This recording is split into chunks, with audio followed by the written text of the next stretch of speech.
असेल तर प्रश्नच पटकन विचारा। मी सन्माननीय मुख्यमंत्री माजी आताचे मुख्यमंत्री यांना दोघांनाही धन्यवाद त्यांच्यात मी मानेन की एवढ्या वर्षापासून प्रलंबित असलेला हा जो रस्ता आहे याच्यासाठी शासनाने 1042 कोटी रुपये मंजूर केले आणि अध्यक्ष महोदय ह्या रस्त्याचं काम जो आता चालू आहे अतिशय संत गतीने काम चालू आहे आणि 8-10 किलोमीटर असंच खोदून ठेवलेलं आहे। शांतारामजी एकच मिनिट राहिला आहे, उत्तर येणार नाही।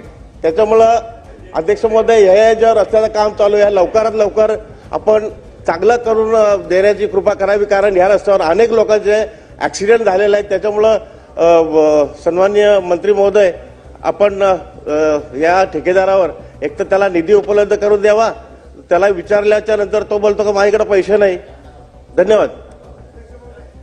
अध्यक्ष महोदय, जे आता सन्मान्य सदस्य मोरे साहेबांनी प्रश्न मांडला याबाबत त्यांनी जे सांगितलं की सगळ्यात मोठं काम आहे 1000 कोटीचं काम हे आपण बजेटमधनं घेतलंय। याच्यामध्ये अध्यक्ष महोदय पावसाळ्याच्या आधी 8 किलोमीटर जे याचं रस्त्याचं आहे ते आपण पूर्ण करण्याचं, कॉन्क्रीटचं 2 लेन जे आहे ते पूर्ण करतोय आणि संबंधित ठेकेदाराला काम थोडं गतीनं करावं म्हणून सूचना दिलेल्या आलेल्या आहेत। फक्त एकच आहे की याची मुदत जी अजून कामाची मुदत आहे त्यामुळं पण संबंधित ठेकेदाराच्या मागे आम्ही आहे की लवकर काम त्यानं पूर्ण करून द्यावं आणि ते करून घेऊ।